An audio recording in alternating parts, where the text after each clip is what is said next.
Hi guys, welcome back to my channel. So today we're going to be talking about how to plan a Nigerian wedding on a budget.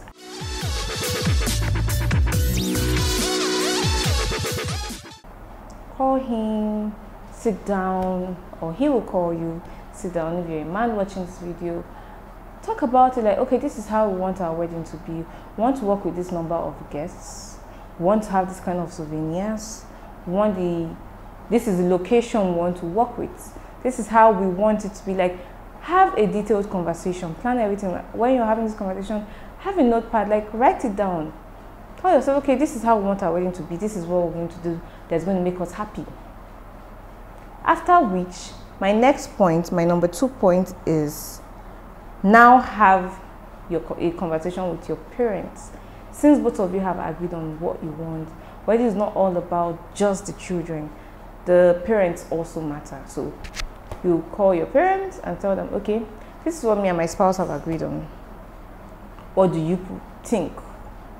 And if they say, no, it cannot be like this, or no, you have to do your wedding at M&M, or no, it has to be at Nikon. No, Sheraton Hotel, that is where we know the kind of friends we have. We have to shake everywhere, you know, the shakers and the movers of Abuja. This is how. Tell them this is what we have. This is the budget we're working with. If you want to bring the shakers and the movers of Abuja to your wedding, then show your, as in, bring it. If you have 20 million to spend, no problem. If this is what you're supporting us with, no problem. We'll give you guys your dream wedding. But if you're not supporting, like, this is what me and my husband has to offer, or this is what me and my spouse has to offer, this is it. This is how we're going to do our wedding. And they have no choice but to agree. Yes, I know African parents can be really difficult, guys. I know, you don't need to tell me, like, I strongly know. And you can do something about it. You can, find your way around it.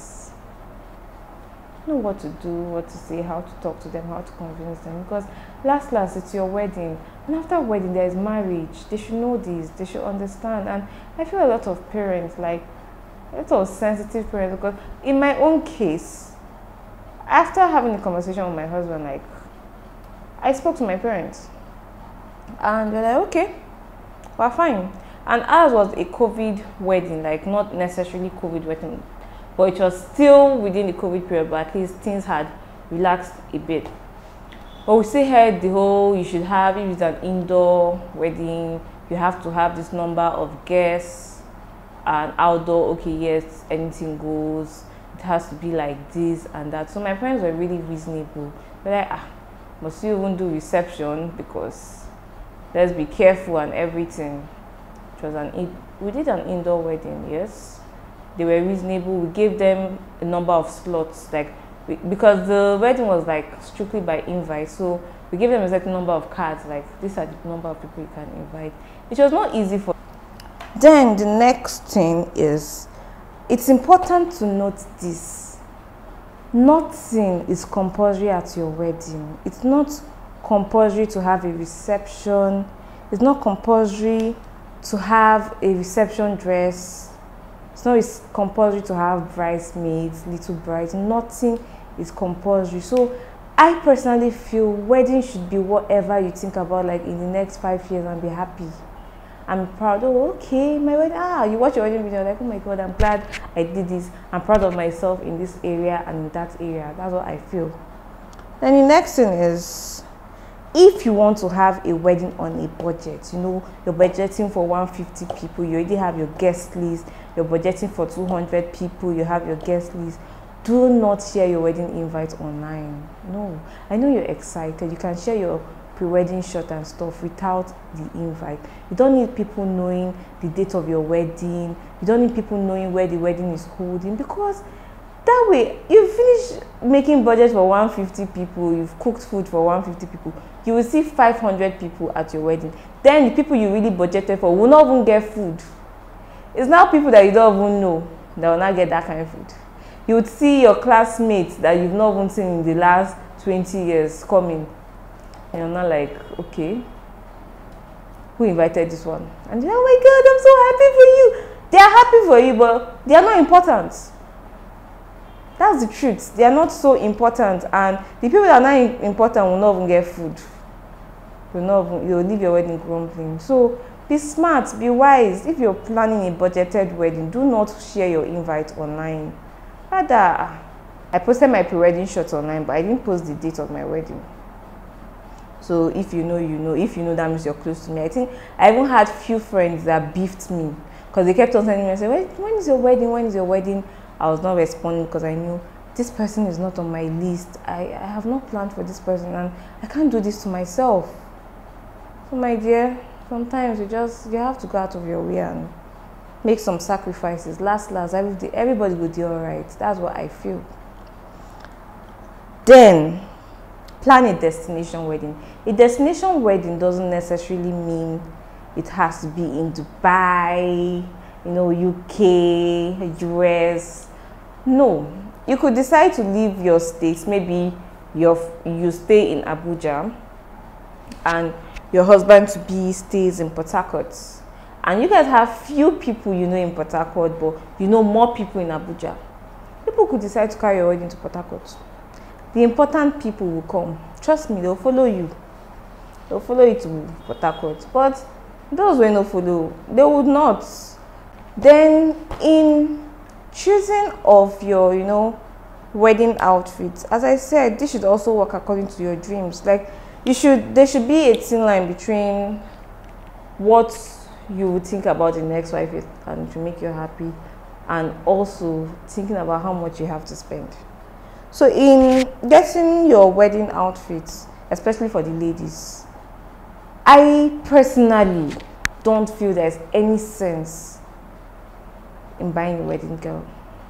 Like, why are you buying a wedding gown? When you're done with the wedding, except you run a rental shop, a wedding gown rental shop, or you have a friend or a family member that runs that. Other than that, like, why are you buying a wedding gown? What are you going to do with it? I have friends that have bought wedding gowns and have not seen anybody that bought a wedding gown and didn't regret it in the end. I am yet to see that person. The only people I know that didn't regret it were those that had something to do with the wedding gown, like give it to this person. They were certain that someone would take it off their hands. Other than that, don't. You can rent. There are places you can rent wedding gown from. Like, I'm going to have another video on how to pick your wedding outfit, but like, there are places you can easily rent wedding gowns from.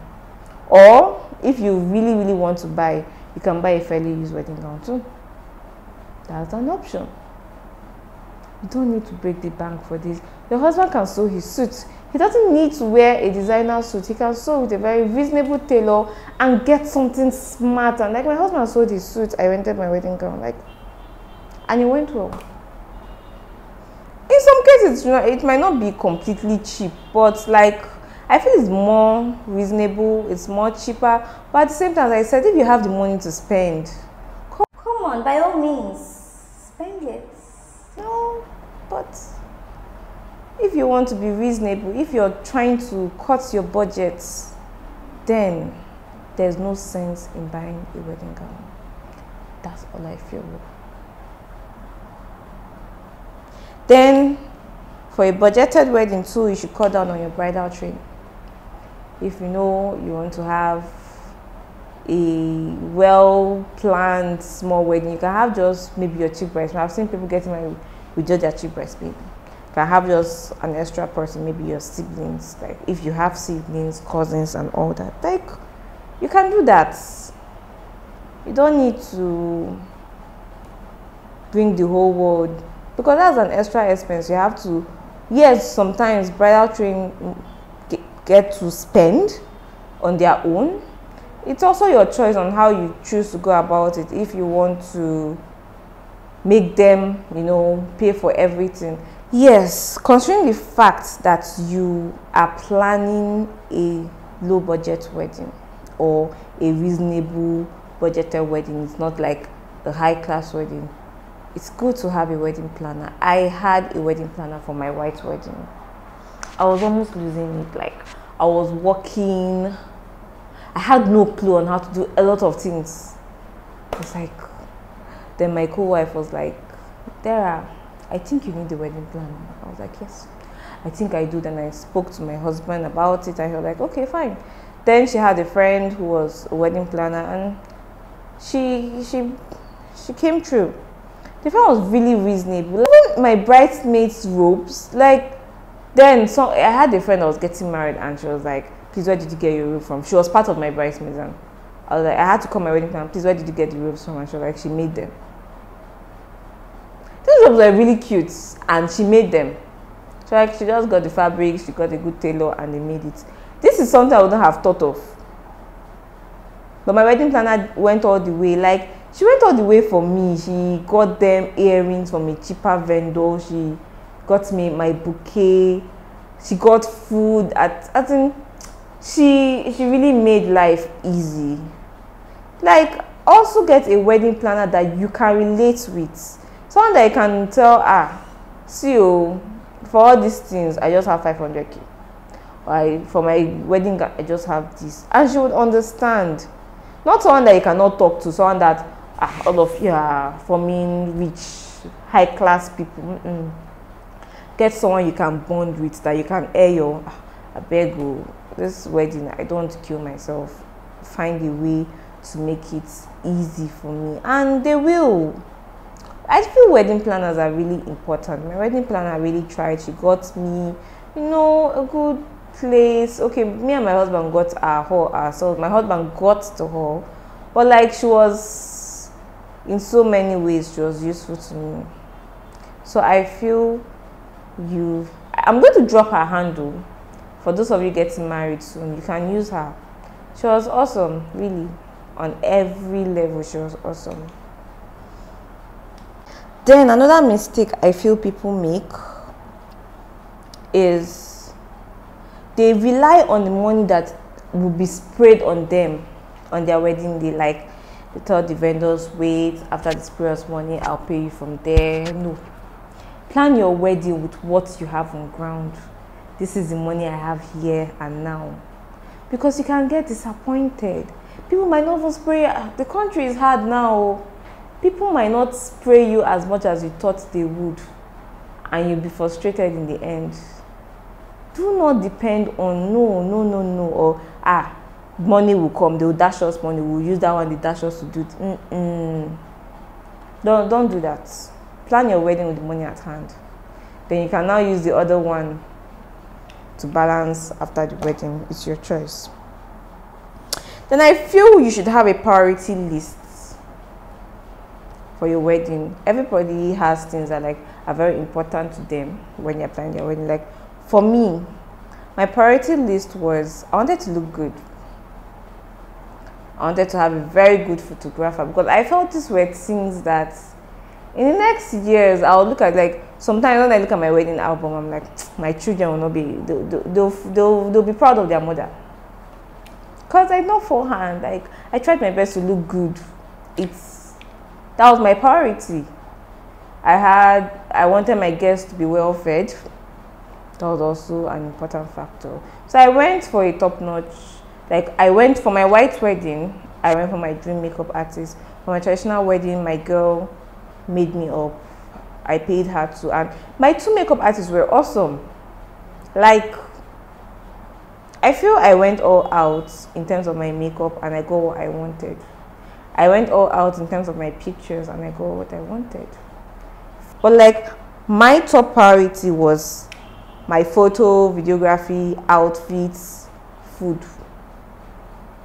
decoration. Decoration was not so important, because I was like, a good photographer will make the whole stuff look good. And it went well. So everybody should have their own priorities. Some people's priorities are, our after party has to be like this. My after party outfit should be like this, my that. It depends on you, but you should have a priority. You should have something that you're willing to go all out for. That's what I feel.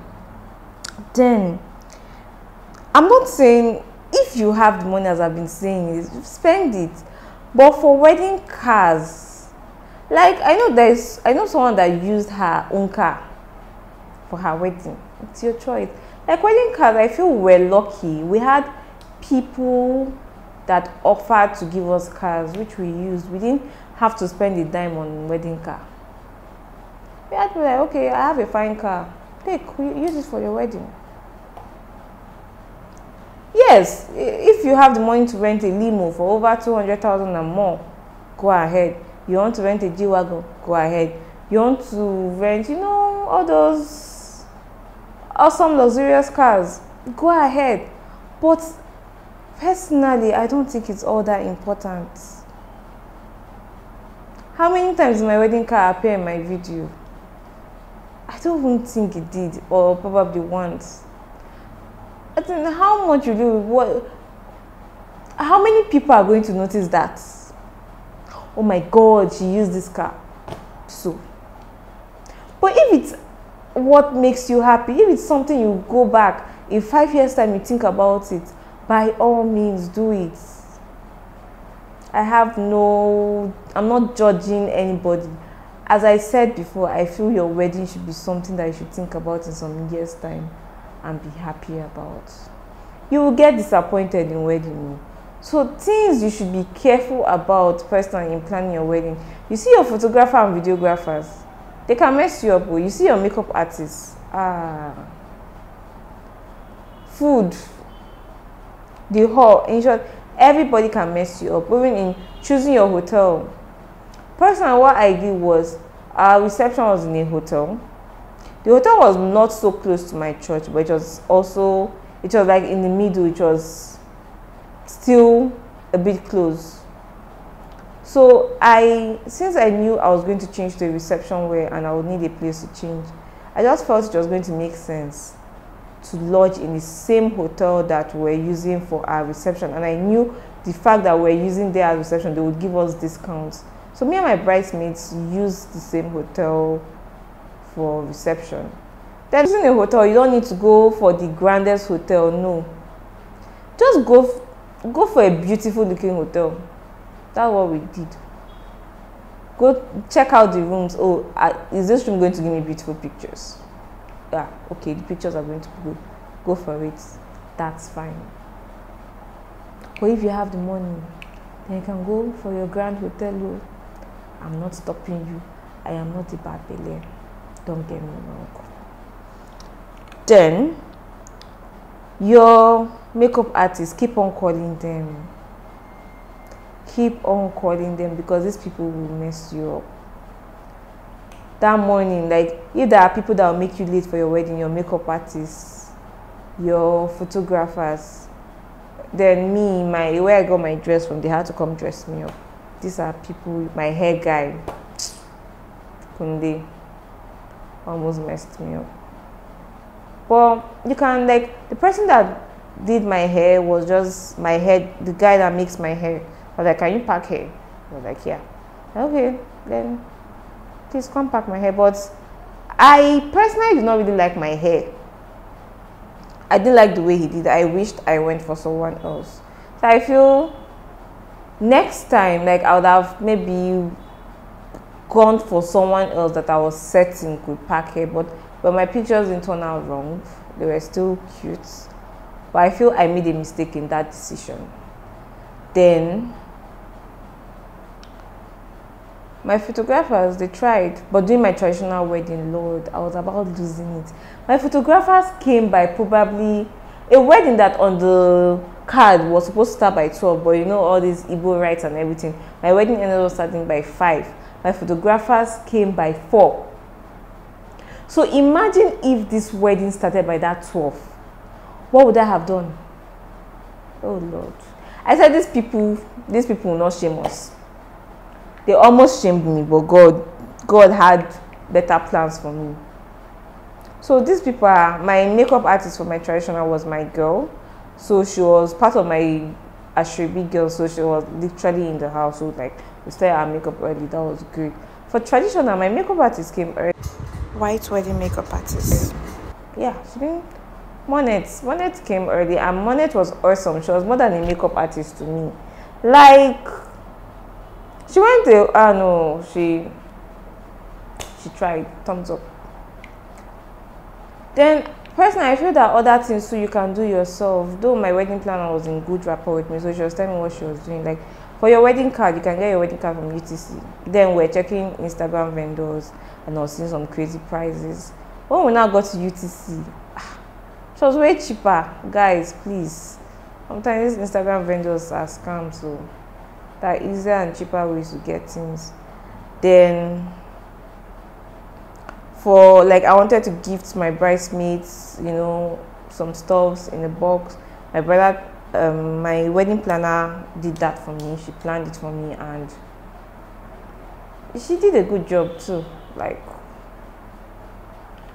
she went to UTC and it was cheap too. Like, see guys, I feel one of the important factors was that wedding planner, because she made a lot of things cheap. Left for me, I was just checking Instagram. She was like, no, I'll go here. I think she went to Suleja to buy my souvenirs, and they were beautiful and affordable. Like, no doubt, like, I feel my wedding went well. My wedding hair, got it from someone, I wigged it. Guys, there are ways to cut this thing, DIY things yourself. Like, eventually, I even had some disappointments in wedding. Talk to your church very well, like your church, because I feel they did not help me in a way. I got a wedding gown initially for my wedding. Then my wedding was on a Saturday. Wednesday to my wedding, my church started demanding to see my wedding gown.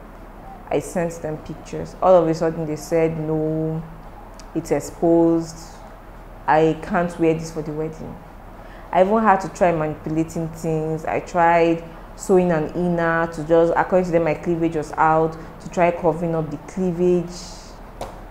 They said it wasn't okay. It was not fine. I now had to, and I had already made the deposit payments. I had to now start looking for it to get a wedding gown on Thursday to my wedding.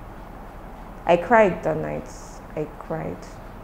So luckily, I got a place. I saw them on Instagram, rent a dress, saw them on Instagram. I saw a gown that was on promo. And I went there, and I chatted them up. They said it was available. I went there, fitted the gown, which was beautiful. In short, this other gown was finer than the first one on the way. Like, it gave me more fitting and everything. And I paid for that one instantly. But imagine, I couldn't collect the deposit payment I had made to the other person. Like, I had to, I think I made a deposit payment of 30K. I had to like leave the money with her and pay her fresh for these other people. I think an advice I would also give to ladies when you're planning your wedding is, don't like go to several bridal stores before you make a decision. Because when I went to the first store, I had rent a dress in mind. But I went to the first store, I saw a wedding gown. To me, it was beautiful. I was like, this is it. I have made up my mind. I am getting this gown. I made the deposits. Next thing, we're like, okay, thinking about robes, flip-flops, and the rest. I was like, Mom, let's go to rent a dress and see if I can get these souvenirs, these accessories rather, from them. Just for me to get it, they persuaded me to try on a dress. I tried it on, I was like, God, I want this dress. And I went back to the other lady looking for a way to like get my money back. She refused. And I had to try on another gown because what I saw, I needed something finer than it if I was going to stick with that lady. So I had to check, and I saw one gown. I was like, did I see this gown before? Then I wore that one. I was like, this is it. This feels better than the other one I went to dress. And I was like, okay, I'll go with this one. Then my church now did everything they did, and eventually I had to leave the money. So imagine if I didn't make that deposit payment. Because I feel the one I even saw I went to just at first, my church wouldn't have rejected it. So imagine if I had not made that deposit payment, I would have probably been able to get any gown I wanted at any time. So go to maybe 1, 2, 3 stores before you make up your mind. That's what I feel personally. Don't be in a hurry to just make a deposit and this is it, this is the gown. So I know I haven't completely covered up everything, but I just hope I have. If you have new stuff you want me to add, if you have questions for me, just add it in the comments. I'm here to answer your questions. I hope you enjoyed this video. See you guys in my next video by next week. please have a blessed day, and remember to subscribe, to comment, like this video, tell a friend of a friend of a friend about me. Okay, I'm going to leave most of my vendors in the description box so that you can know. I didn't add prices to what I bought and stuff because dollar rate has changed. A lot of things have gone up, so I don't want to lead you guys on. Like, I don't want to tell you I got this one at this price and you go to the market and it's completely different. But I'm just giving you tips on how you can get things cheaper and be a bit more reasonable at your wedding, and how to just, you know, plan these things better. So bye guys, see you guys at my next video. Okay.